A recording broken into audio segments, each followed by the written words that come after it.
Hola a todos de nuevo, continuamos con el último vídeo de la lección 2 que dedicaremos a las estructuras que forman parte del complejo funerario de Jufu, más allá de la pirámide de la que ya hemos tratado en vídeos anteriores. Fijémonos en este dibujo. Vemos como alrededor de la pirámide hay un muro que cierra este espacio sagrado. Muros similares ya hemos visto en las pirámides de Snefru, tanto en Meidum como en Dashur, pero en realidad podríamos remontarnos más en el tiempo y compararlo, por ejemplo, con ese muro perimetral de 1600 metros que cierra el espacio sagrado vinculado a la pirámide escalonada de Necherhet.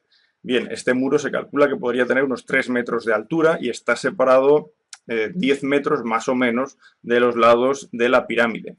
A ese muro se asocia en su lado este el templo funerario o templo alto, que es la auténtica comunicación entre el espacio de la pirámide y la rampa que desde su lado este nos conducirá salvando un desnivel de cerca de 38 metros, porque estamos en una meseta, quizás una meseta, recordemos, pues salvando ese gran desnivel podremos ir a través de la rampa hasta el llamado Templo del Valle o Templo Bajo, un templo situado en una posición baja que le permitía conectar mediante canales con el río Nilo. De todo esto hablaremos un poquitín después. Aparte, comentar también la presencia de 5 fosas para barcas funerarias, 2 en el lado sur, 2 en el lado este y otra tercera en el lado este, pero pegadita al lado norte de la rampa que conduce al templo del valle. Y aparte de esto también la presencia de una pirámide satélite dedicada al Ka del faraón, pirámide que fue descubierta en 1992 y que también nos lleva a otros ejemplos como los que vimos en el caso de Snefru en Meidum y los 2 de Dashur, pero también en el caso original, podríamos decir, de la tumba sur del faraón Necherhet en Saqqara. Y aparte, 3 pirámides, las llamamos pirámides de las reinas, de las que también haremos algún comentario después. Fijémonos ahora en la fotografía de arriba a la derecha. Vemos un muro, restos de un muro con la parte superior bordeada. En realidad, estos son restos de ese muro que comentaba antes que rodea toda la pirámide y que deja un espacio de 10 metros de anchura entre el muro y la propia pirámide.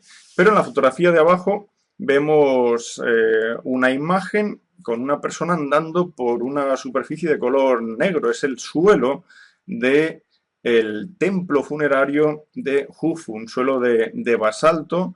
Aquí en realidad se utilizaron varios materiales, basalto para ese suelo, pero también granito para los pilares y ya piedra caliza para el resto de la estructura. La planta que ofrecía ese templo funerario, que ya nada tiene que ver con los que vimos de época de Snefru, puesto que este está mucho más desarrollado, la podéis ver en la imagen de la izquierda. Vemos cómo más allá de la rampa se abre un patio a cielo descubierto, es un patio de 46 por 26 metros, en realidad la estructura de este templo funerario nos ofrece unas dimensiones de 52,5 por 40 metros de profundidad. Y bien, claro, el problema es que está en un estado muy ruinoso, con lo cual es difícil establecer cuál es la funcionalidad exacta de los espacios internos del templo, ¿no? Pero lo importante es señalar esto, que existe ya ese desarrollo que en las siguientes dinastías va a ser aún más y más grandes, de modo que casi la pirámide quedará en un papel, entre comillas, secundario, ¿no? En comparación al desarrollo que ofrece el templo funerario. Otras estructuras, en este caso estamos mirando hacia el lado este de la pirámide. En amarillo os señalo la posición de 3 pirámides, son las llamadas pirámides de las reinas. Están a unos 56 metros del lado este de la pirámide de Jufu y bueno, pues su altura aproximadamente, porque no son exactamente iguales o no lo eran originalmente, es parecida, podríamos estar hablando de unos 30 metros de altura y sus lados varían entre los 44 y 47 metros. En cuanto a quién fue enterrado o enterrada en estas pirámides?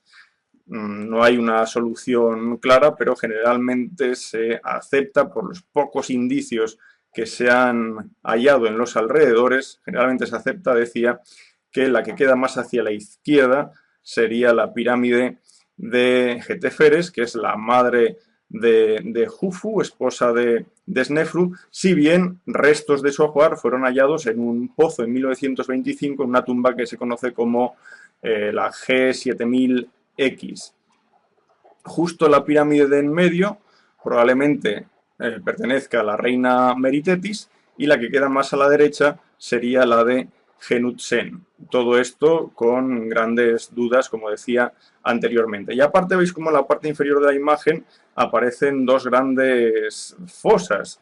La de la derecha es una de estas 5 fosas para la barca, para las barcas funerarias. En realidad sería la que queda más al sur, en el lado este de la pirámide, y la de la izquierda es la que está adosada al lado norte de la rampa que, tras más de 700 metros de recorrido, nos llevaría hacia el templo bajo o templo del valle.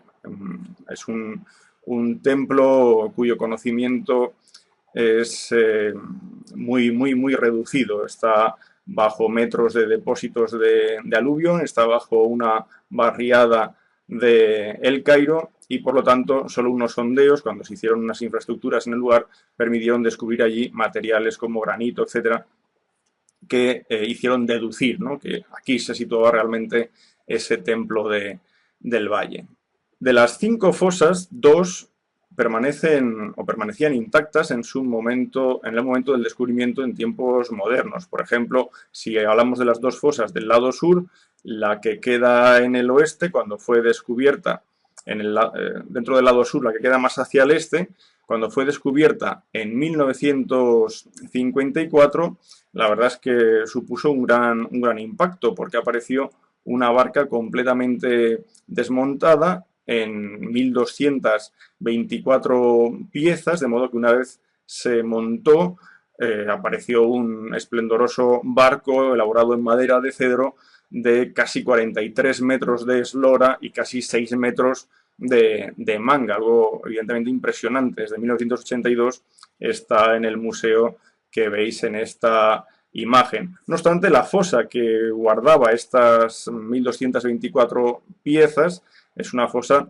de un tamaño más reducido que el de la propia barca una vez montada. Es una fosa de 31 metros de longitud, poco más de 5 metros de profundidad, pero lo interesante es que las 41 losas que cerraban esta fosa, son losas entre 15 y 20 toneladas de peso, llevan muchas de ellas inscripciones del faraón Yedefra, que es el sucesor de Jufu. Por lo tanto, vemos cómo Yedefra fue el encargado de rematar, ¿no?, un poco el complejo funerario de Jufu.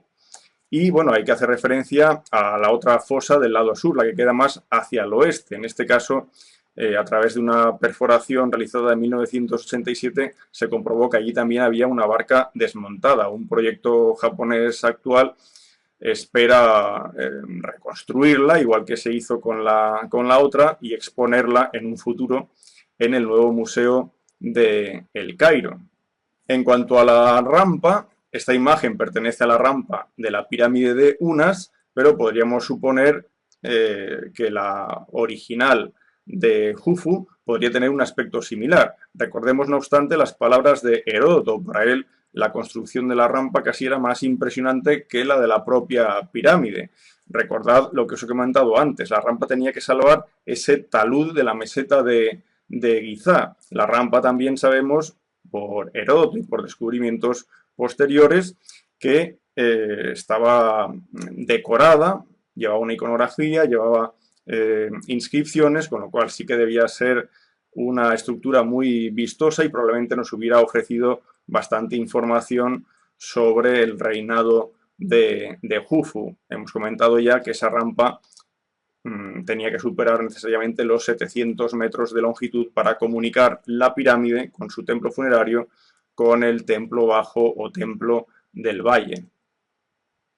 El templo del Valle de la pirámide de Jufu, como decía, está completamente perdido bajo una barriada actual del Cairo, pero quizás nos puede servir de referencia el templo del Valle del faraón Jafra. Es el que vemos en esta imagen a la izquierda. Vemos perfectamente la rampa y su acceso al templo del Valle, un templo que presenta dos entradas y en cuyo interior sabemos que había más de una veintena de estatuas en diorita del faraón Jafra. Justo por delante del templo del Valle, tanto en el caso de Jafra como en el que comentamos de Jufu, debéis imaginar el llamado Ra-She, ese gran estanque que hacía las veces de puerto y que comunicaba a través de canales con el río Nilo. Bien, pues básicamente estos son los elementos principales del complejo funerario del faraón Jufu, a los que ahora tendríamos que añadir las necrópolis este-oeste. En la necrópolis este vimos, fijaros en la imagen, más allá de las pirámides de las reinas, a la derecha, vemos una gran cantidad de mastabas. La necrópolis este básicamente se dedica a familiares vinculados al faraón Jufu, mientras que la necrópolis oeste, que vemos a la izquierda de la gran pirámide, se vincula también a grandes funcionarios de su corte. En total, tumbas que se puedan fechar en la época de Jufu, entre el cementerio este y oeste, son más de 70. Y ya una última cuestión que quisiera mencionar en este vídeo es la relación que algún autor como Bobal ha querido establecer entre las tres estrellas del cinturón de Orión, es decir, Al-Nitak, Al-Nilam y Mintaka, con las tres pirámides principales de Giza, la de Jufu, Jafra y Menkaura. Fijaros en la línea que he trazado de color naranja en estas tres estrellas del cinturón de Orión. Vemos como Mintaka, que es la estrella que queda más a la derecha, la más débil, queda como desplazada de la línea.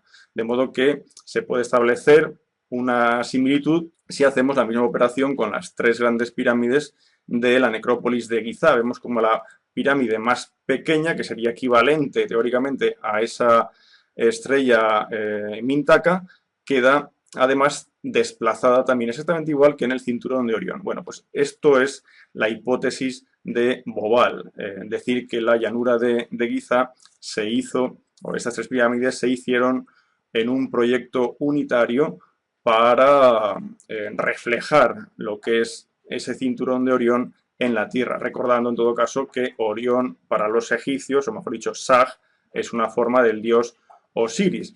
Sin embargo, dicho esto, y aunque realmente parezca atractiva esta hipótesis, que después se ha desmadrado por completo en esa llamada correlación de Orión, buscando otras estrellas como Betelgeuse, Bellatrix, Rigel, Saif, también pertenecientes a Orión, con pirámides más allá de Giza, pues bien, aparte de esto, hay que señalar que realmente lo que vemos en Giza no es una alineación astronómica, podemos verificar una alineación topográfica, puesto que si cogemos los lados sureste de cada una de estas tres pirámides, de Jufu, Jafra y Menkaura, veremos cómo esta línea nos lleva justo hacia la ciudad de Yunu, es decir, la gran ciudad religiosa, la más importante del Egipto de la época de Jufu, Heliópolis. Eso por un lado. Y por otro lado, si hacemos una alineación hacia el norte quedaría en la parte inferior de la fotografía que estáis viendo, nos dirigiríamos exactamente hacia la ciudad de Gem, Letópolis. Gem, cuyo estandarte es una pata de toro, es decir, el Mesgetiu. Recordemos que en Mesgetiu la pata de toro es la constelación que equivale aproximadamente a nuestra osa mayor. Es decir, resumiendo, en Giza a todas luces tenemos en realidad alineaciones tanto al norte como hacia el sureste, alineaciones tanto al norte como al noreste, tomando las esquinas sureste de las tres pirámides, alineaciones hacia objetivos topográficos.